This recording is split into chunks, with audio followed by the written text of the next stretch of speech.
Telugu colour చిత్ర చరిత్రలో ఒకే సంవత్సరంలో 4 కేంద్రాలలో ఒక్కో కేంద్రంలో 5 థియేటర్లలో 10 వారాలు రెగ్యులర్ షోలతో ప్రదర్శింపబడిన చిత్రాలు గల ఏకైక హీరో హీమ్యాన్ మాత్రమే. హీమ్యాన్కు 75లో విజయవాడ, విశాఖపట్నం, హైదరాబాద్, గుంటూరు కేంద్రాలలో ఇలా ఉండగా మరే ఇతర హీరోకు 2 కేంద్రాలలో లేవు. 4 కేంద్రాలలోనూ సోగ్గాడు, జేబుదొంగ, జీవనజ్యోతి, బాబు చిత్రాలు 70 రోజులు ప్రదర్శింపబడగా డైరెక్ట్గా విజయవాడ, విశాఖపట్నం, గుంటూరు కేంద్రాలలో బలిపీఠం 5వ చిత్రం కాగా హైదరాబాద్లో మాత్రం 5వ చిత్రం దేవుడు చేసిన పెళ్లి.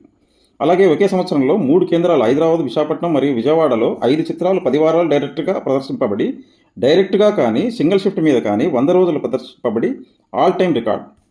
హైదరాబాద్లో 75లో 4 చిత్రాలు దేవుడు చేసిన పెళ్లి, జీవనజ్యోతి, జేబుదొంగ మరియు సోగ్గాడు చిత్రాలు డైరెక్ట్గా 100 రోజులు ప్రదర్శింపబడగా బాబు చిత్రం సింగిల్ షిఫ్ట్ మీద 100 రోజులు ప్రదర్శింపబడినది. విజయవాడలో 75లో 3 చిత్రాలు సోగ్గాడు, జీవనజ్యోతి మరియు బలిపీఠం చిత్రాలు డైరెక్ట్గా 100 రోజులు ప్రదర్శింపబడగా 3 చిత్రాలు దేవుడు చేసిన పెళ్లి, జేబుదొంగ మరియు బాబు సింగిల్ షిఫ్ట్ మీద 100 రోజులు ప్రదర్శింపబడినది. సోలో హీరోగా ఇలా ఒకే సంవత్సరంలో డైరెక్ట్గా కానీ సింగిల్ షిఫ్ట్ మీద కానీ ఒకే సంవత్సరంలో 6 చిత్రాలు డైరెక్ట్గా కానీ సింగిల్ షిఫ్ట్ మీద కానీ ఇలా ఒకే సంవత్సరంలో 100 రోజులు ప్రదర్శింపబడి విజయవాడకే కాకుండా ఆంధ్రప్రదేశ్లో ఏ కేంద్రానికైనా కలర్ చిత్రాల్లో రికార్డు, ఆల్ టైమ్ రికార్డు. విశాఖపట్నంలో 75లో జీవనజ్యోతి, జేబుదొంగ, సోగ్గాడు చిత్రాలు డైరెక్ట్గా 100 రోజులు, బలిపీఠం మరియు బాబు చిత్రాలు సింగిల్ షిఫ్ట్ మీద 100 రోజులు ప్రదర్శింపబడి ఆల్ టైమ్ సిటీ రికార్డు.